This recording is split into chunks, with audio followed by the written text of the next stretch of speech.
Et donc la petite finale, ce sera samedi soir entre la République démocratique du Congo et l'Afrique du Sud. On écoute Chancel Mbemba. Avec Chancel Mbemba qui s'est battu, une équipe congolaise qui n'a pas démérité dans cette demi-finale. Qu'est-ce qui selon vous a manqué à votre équipe pour gagner ce match?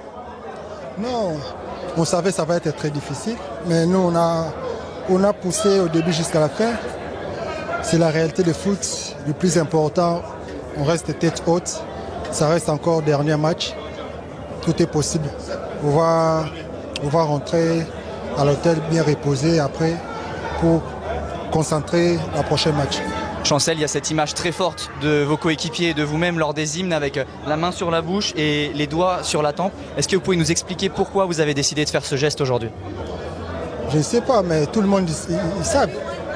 À Goma. Non, je veux dire, c'est important de transmettre ce message justement pour les gens qui ne savent pas. Est-ce que vous pouvez expliquer un peu ce qui se passe dans votre pays qui est terrible à l'est du pays et pour le moment et pourquoi c'était important pour vous de le montrer aujourd'hui au monde entier? Ça fait déjà, je ne sais pas, 20 ans. Il y en a des guerres, il y a beaucoup de massacres là-bas.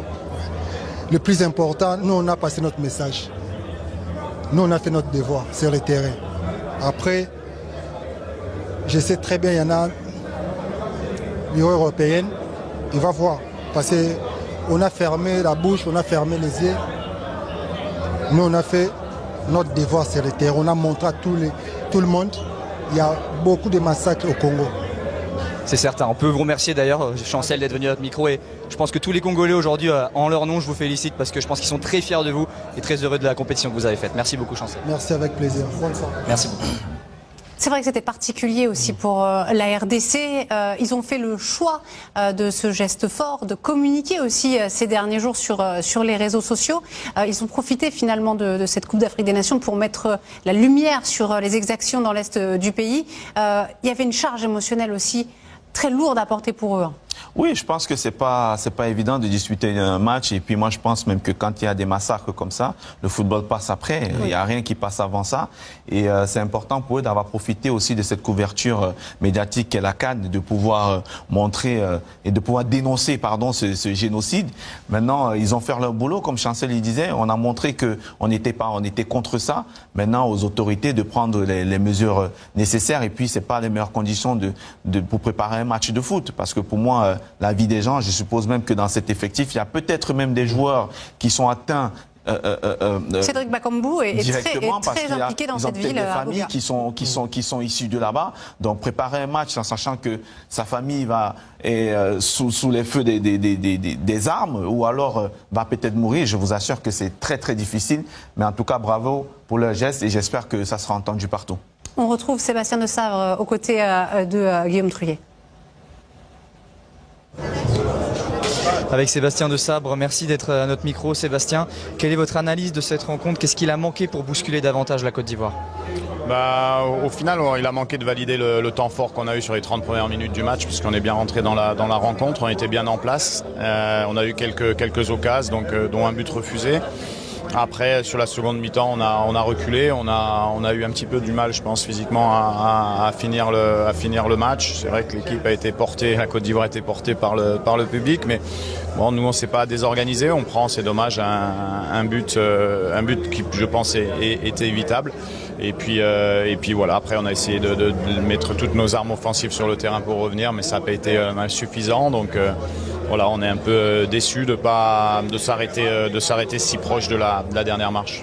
Coach, quand vous avez pris cette équipe, elle avait perdu ses 2 premiers matchs de qualification pour cette CAN. Aujourd'hui, vous êtes demi-finaliste. Vous l'aviez dit, l'objectif, c'est d'abord la CAN 2025. Aujourd'hui, on est en 2023, 2024. Et vous êtes déjà demi-finaliste. On peut dire que vous êtes quand même en très bonne voie. C'est quoi votre bilan de cette compète?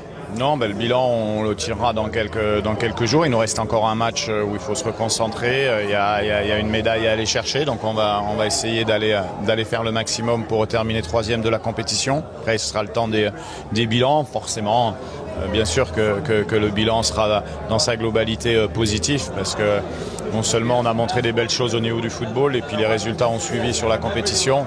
Après, il va falloir un petit peu de temps ce soir quand même pour digérer cette demi-finale, parce que je pense qu'on aurait pu quand même faire un exploit supplémentaire. Félicitations pour votre parcours en tout cas, merci coach. Voilà, la RDC qu'on retrouvera donc samedi pour la petite finale. Ce sera face à l'Afrique du Sud, les éléphants eux, qui viseront une 3e couronne après 1992 et 2015. Ils disputeront cette finale face au Nigeria. Et ma question est toujours la même, qui est le scénariste de cette Coupe d'Afrique des Nations? Le Nigeria qui a éliminé l'Afrique du Sud et qui se qualifie pour la finale au terme d'un... Une image à vous montrer, évidemment, un mot quand même de la RDC qui a fait un très très beau parcours et qui est éliminé donc en demi-finale face au pays hôte. Didier Drogba qui vient féliciter Bemba. Ça, c'est une belle image. Oui, c'est une belle image, surtout. C'est un garçon qu'on retiendra dans cette compétition. Oui, je pense, parce que bon, après, on connaît tous les qualités de Capi, comme on l'appelle. C'était un capitaine pendant longtemps. Il est très fair-play. Après, je pense que c'est en ancien Marseillais. Il vient voir un joueur marseillais aussi pour le consoler. Je pense qu'il y a un peu de ça aussi. Mais après, le Congo a fait une belle compétition. Malheureusement, je pense que sur le match d'aujourd'hui, ils n'ont pas joué, ils n'ont pas fait le match qu'ils espéraient. Ils n'ont pas joué avec leur qualité. Ils ne sont pas parcouru beaucoup d'occasions. C'est dû aussi au fait de la Côte d'Ivoire qui a été meilleure.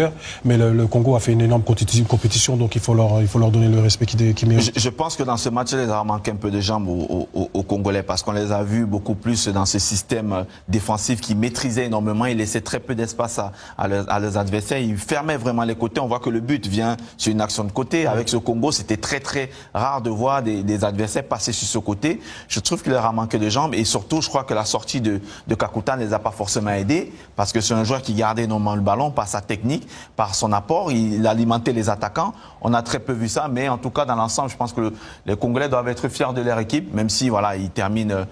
Bon, il y a un match quand même pour la 3e place. Ils ont la possibilité de terminer 3e face à l'Afrique du Sud. Mais dans l'ensemble, le Congo a montré que le Congo revient après 2015. Il va falloir compter sur eux dès l'année prochaine.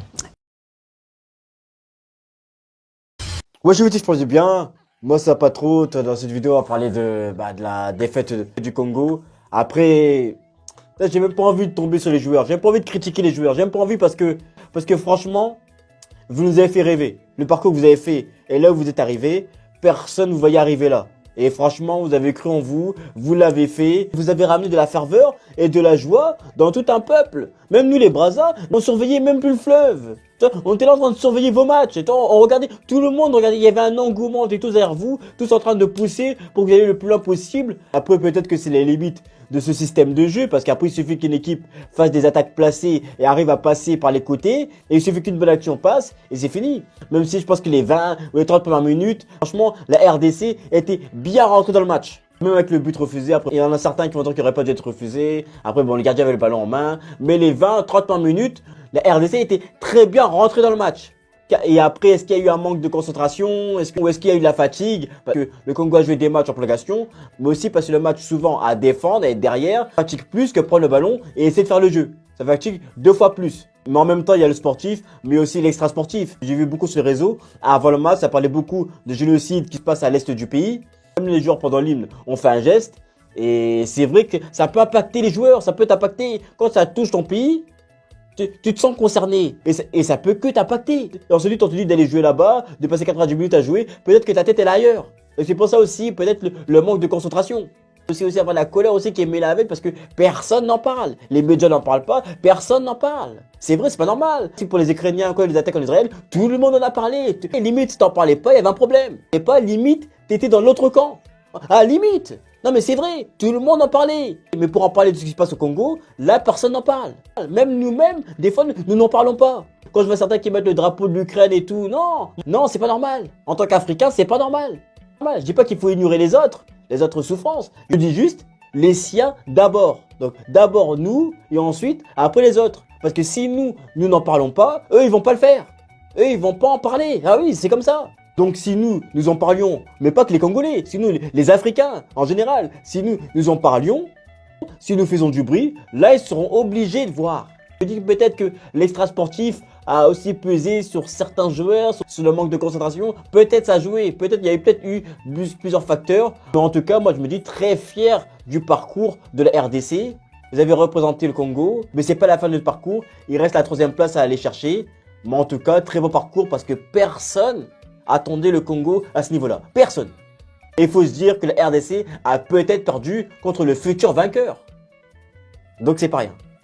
Donc dites-moi ce que vous pensez dans les commentaires du match de la RDC. Est-ce que le but aurait dû être accordé ou refusé? Dites-moi dans les commentaires et on se capte plus tard.